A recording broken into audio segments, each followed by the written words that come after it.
Narito ang balita ngayon. 14 ang patay habang 3 ang nawawala sa nangyaring landslide sa Sulawesi Island sa Indonesia nitong linggo dahil ito sa walang tigil na pag-ulan.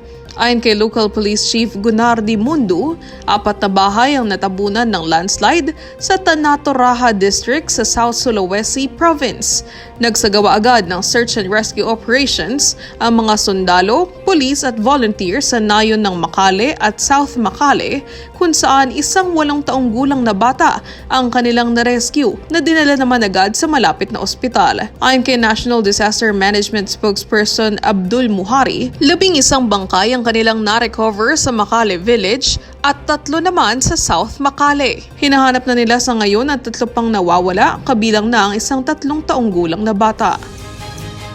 Yan ang balita sa oras na ito. Sa AllTV News, una, ang tama at totoo. Sundan ang mga balita sa AllTV News PH sa Facebook. Manatiling nakatutok sa All Radio 103.5. Ako, si Michelle Giliang.